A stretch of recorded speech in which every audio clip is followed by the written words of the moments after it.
ನಮಸ್ಕಾರ ಆತ್ಮೀಯರೇ, media house ಕನ್ನಡಗೆ ಸ್ವಾಗತ. ಮುಖ್ಯಮಂತ್ರಿ ಡಿಕೆ ಶಿವಕುಮಾರ್ ಅವರ 2ನೇ ಹಂತದ ಸಚಿವ ಸಂಪುಟ ವಿಸ್ತರಣೆಗೆ ಯಾಕೋ ಮುಹೂರ್ತ ಕೂಡಿ ಬರ್ತಿಲ್ಲ. ಅದೆಷ್ಟೇ ಸರ್ಕಸ್ ಮಾಡಿದ್ರು ದಿಲ್ಲಿ ನಾಯಕರ ಮನವೊಲಿಸಲು ಸಾಧ್ಯ ಆಗ್ತಾ ಇಲ್ಲ. 2-3 ದಿನ ದಿಲ್ಲಿಯಲ್ಲೇ ಬೀಡು ಬಿಟ್ಟು ಬಂದರೂ ಕೂಡ ರಾಹುಲ್ ಗಾಂಧಿ ಪಟ್ಟಿ ಫೈನಲ್ ಮಾಡಿಲ್ಲ. ಹೀಗಾಗಿ ದಿನೇ ದಿನೇ ಸಂಪುಟ ವಿಸ್ತರಣೆ ಕಗ್ಗಂಟಾಗಿದೆ. ಇದರ ಬೆನ್ನಲ್ಲೇ ಈಗ ಒಬ್ಬೊಬ್ಬರು ಒಂದೊಂದು ಪಟ್ಟಿ ಮಾಡ್ಕೊಂಡಿದ್ದಾರೆ. ಅದೇ ಕಾಂಗ್ರೆಸ್ಗೆ ತಲೆನೋವಾಗಿರೋದು. ಕಾಂಗ್ರೆಸ್ ನಾಯಕರು 5 ಪಟ್ಟಿ ಮಾಡಿಕೊಂಡಿದ್ದಾರೆ. ಆ 5 ನಾಯಕರು ಯಾರು ಯಾರಿಗಾಗಿ ಲಾಬಿ ಮಾಡ್ತಿದ್ದಾರೆ? ಸಿದ್ದರಾಮಯ್ಯ ವಿಷಯದಲ್ಲಿ ದಿಲ್ಲಿ ನಾಯಕರು ಮೌನವಾಗಿರೋದ್ಯಾಕೆ? ಇದೆಲ್ಲದ್ರ ಬಗ್ಗೆ ಇವತ್ತಿನ ವಿಡಿಯೋದಲ್ಲಿ ಹೇಳ್ತಾ ಹೋಗ್ತೀವಿ. ಅದಕ್ಕೂ ಮೊದಲು ನೀವಿನ್ನೂ ನಮ್ಮ ಚಾನಲ್ನ ಸಬ್ಸ್ಕ್ರೈಬ್ ಮಾಡಿಲ್ಲ ಅಂದರೆ ಮಿಸ್ ಮಾಡಬೇಡಿ, ಈಗಲೇ ಸಬ್ಸ್ಕ್ರೈಬ್ ಮಾಡಿ. ಈ ವಿಡಿಯೋನ ಕೊನೆಯವರೆಗೂ ನೋಡಿ, ನಿಮ್ಮ ಅನಿಸಿಕೆಗಳನ್ನು ಕಾಮೆಂಟ್ ಮಾಡಿ. ಆತ್ಮೀಯರೇ, ಮಾಜಿ ಮುಖ್ಯಮಂತ್ರಿ ಸಿದ್ದರಾಮಯ್ಯ ಅವರ ಅವಧಿಯಲ್ಲಿ ಸಂಪುಟ ರಚನೆಯಂಥ ಸಂದರ್ಭದಲ್ಲಿ ರಾಜ್ಯದಿಂದ 2 ಪಟ್ಟಿ ಮಾತ್ರ ಸಲ್ಲಿಕೆಯಾಗ್ತಾ ಇತ್ತು. ಇದಕ್ಕೆ ಹೈಕಮಾಂಡ್ ನಾಯಕರು ಕೆಲ ಹೆಸರು ಸೇರ್ಪಡೆ ಮಾಡುವ ಮೂಲಕ ಪ್ರಕ್ರಿಯೆ ಪೂರ್ಣಗೊಳ್ತಾ ಇತ್ತು. ಆದರೆ ಈ ಬಾರಿ ರಾಜ್ಯದಿಂದಲೇ 3 ಪ್ರತ್ಯೇಕ ಪಟ್ಟಿ ಹಾಗೂ ಹೈಕಮಾಂಡ್ ವಲಯದಿಂದಲೂ 2ಕ್ಕೂ ಹೆಚ್ಚು ಪಟ್ಟಿ ರೂಪುಗೊಂಡಿರುವುದು ಇಡೀ ಪ್ರಕ್ರಿಯೆ ವಿಳಂಬ ಆಗಲು ಕಾರಣ ಆಗಿದೆ ಅಂತ ಉನ್ನತ ಮೂಲಗಳಿಂದ ಮಾಹಿತಿ ಸಿಕ್ಕಿದೆ. 2ನೇ ಹಂತದ ಸಂಪುಟ ಸೇರ್ಪಡೆಗಾಗಿ ಮುಖ್ಯಮಂತ್ರಿ ಡಿಕೆ ಶಿವಕುಮಾರ್ ಹಾಗೂ ಮಾಜಿ ಮುಖ್ಯಮಂತ್ರಿ ಸಿದ್ದರಾಮಯ್ಯ ಹಾಗೂ ಕೆಪಿಸಿಸಿ ಅಧ್ಯಕ್ಷ ಬಿಕೆ ಹರಿಪ್ರಸಾದ್ ಅವರು ತಮ್ಮ ಬೆಂಬಲಿಗರ ಪ್ರತ್ಯೇಕ ಪಟ್ಟಿಯನ್ನ ದೆಹಲಿಗೆ ಒಯ್ದಿದ್ದಾರೆ. ಹೈಕಮಾಂಡ್ನ ಪ್ರಭಾವಿಗಳಾದ ರಾಜ್ಯ ಉಸ್ತುವಾರಿ ರಣದೀಪ್ ಸಿಂಗ್ ಸುರ್ಜೇವಾಲಾ ಹಾಗೂ ಕೆಸಿ ವೇಣುಗೋಪಾಲ್ ಅವರು ಸಹ ಕೆಲ ಹೆಸರುಗಳೊಂದಿಗೆ ಸಜ್ಜಾಗಿದ್ರು ಅನ್ನುತ್ತೆ ಮೂಲಗಳು.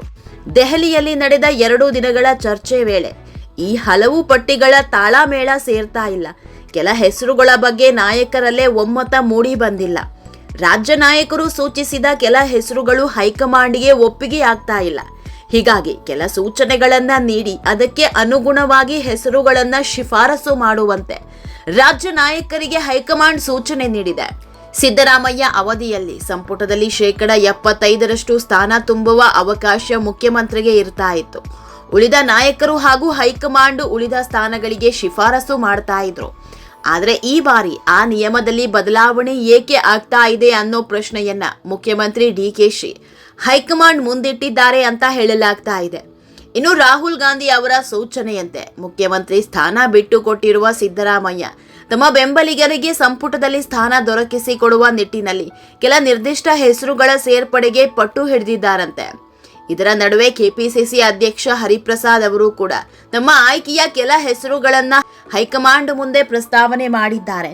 ಸುರ್ಜೇವಾಲಾ ಹಾಗೂ ವೇಣುಗೋಪಾಲ್ ಅವರ ಆಯ್ಕೆಯ ಕೆಲ ಹೆಸರುಗಳು ಕೂಡ ಚರ್ಚೆಗೆ ಬಂದಿದೆ ಎನ್ನಲಾಗಿದೆ. ಈ ಎಲ್ಲ ಕಾರಣದಿಂದಾಗಿ ಪಟ್ಟಿ ಅಂತಿಮಗೊಂಡಿಲ್ಲ. ಹೀಗಾಗಿ ಪರಿಷ್ಕೃತ ಪಟ್ಟಿ ನೀಡುವಂತೆ ರಾಜ್ಯ ನಾಯಕತ್ವಕ್ಕೆ ಹೈಕಮಾಂಡ್ ಸೂಚಿಸಿದೆ. ಇನ್ನು ಎಐಸಿಸಿ ಅಧ್ಯಕ್ಷ ಮಲ್ಲಿಕಾರ್ಜುನ ಖರ್ಗೆ ದೆಹಲಿಗೆ ಹಿಂತಿರುಗಿದ್ದು ಸೋಮವಾರದ ವೇಳೆಗೆ ರಾಜ್ಯ ನಾಯಕರ ಶಿಫಾರಸು ಕೂಡ ಬಂದ್ರೆ ಬಳಿಕ ಅಂತಿಮ ಪ್ರಕ್ರಿಯೆ ಪ್ರಾರಂಭ ಆಗಲಿದೆ ಅಂತ ಮೂಲಗಳಿಂದ ಮಾಹಿತಿ ಸಿಗ್ತಾ ಇದೆ. ಈ ಎಲ್ಲ ಗೊಂದಲದ ಮಧ್ಯೆ ಶನಿವಾರ ಬೆಂಗಳೂರಿನ ಸದಾಶಿವನಗರದಲ್ಲಿ ಮುಖ್ಯಮಂತ್ರಿ ಡಿಕೆಶಿ ಎಐಸಿಸಿ ಅಧ್ಯಕ್ಷ ಮಲ್ಲಿಕಾರ್ಜುನ ಖರ್ಗೆ ಅವರನ್ನ ಭೇಟಿ ಮಾಡಿ ಪಟ್ಟಿ ಪರಿಷ್ಕರಣೆ ಕುರಿತು ಚರ್ಚೆ ನಡೆಸಿದ್ದಾರೆ. ಈ ವೇಳೆ ಉಪಮುಖ್ಯಮಂತ್ರಿ ಡಾಕ್ಟರ್ ಜಿ ಪರಮೇಶ್ವರ್ ಕೂಡ ಜೊತೆಗಿದ್ರು. ಆತ್ಮೀಯರೇ, ಶನಿವಾರ ದೆಹಲಿಗೆ ತೆರಳಬೇಕಿದ್ದ ಮಲ್ಲಿಕಾರ್ಜುನ ಖರ್ಗೆ ಬೆಳಗ್ಗೆ ಸದಾಶಿವನಗರದ ತಮ್ಮ ಹಳೆಯ ನಿವಾಸಕ್ಕೆ ಆಗಮಿಸಿದ್ರು. ಈ ವೇಳೆ ಅವರ ಜೊತೆಯಲ್ಲೇ ಕಾರಿನಲ್ಲಿ ಆಗಮಿಸಿದ ಮುಖ್ಯಮಂತ್ರಿ ಡಿಕೆಶಿ ಕೆಲ ಕಾಲ ಚರ್ಚೆ ನಡೆಸಿದ್ದಾರೆ. ಬಳಿಕ ವಿಮಾನ ನಿಲ್ದಾಣದವರೆಗೂ ಜೊತೆಯಲ್ಲೇ ತೆರಳಿದ್ರು. ಈ ವೇಳೆ ಸಚಿವ ಪ್ರಿಯಾಂಕ್ ಖರ್ಗೆ ಕೂಡ ಇದ್ರು. ಪ್ರಯಾಣದ ವೇಳೆಯೂ ಸಂಪುಟ ವಿಸ್ತರಣೆಗೆ ಸಿದ್ಧಪಡಿಸಿರುವ ಪಟ್ಟಿಯಲ್ಲಿ ಯಾವೆಲ್ಲ ಬದಲಾವಣೆ ಆಗಬೇಕು ಅನ್ನೋ ಬಗ್ಗೆ ಚರ್ಚೆ ನಡೆಸಿದ್ದು ಅವರ ಸೂಚನೆಯಂತೆ 1-2 ದಿನದಲ್ಲಿ ಪರಿಷ್ಕೃತ ಪಟ್ಟಿಯನ್ನ ದೆಹಲಿಗೆ ಕಳುಹಿಸಲು ತೀರ್ಮಾನಿಸಿದ್ದಾರೆ ಎನ್ನಲಾಗಿದೆ. ಮೂಲಗಳ ಮಾಹಿತಿ ಪ್ರಕಾರ ಇದೇ ಬುಧವಾರ ಸಂಪುಟ ವಿಸ್ತರಣೆ ಆಗಲಿದೆ ಅನ್ನೋ ಮಾಹಿತಿ ಇದೆ.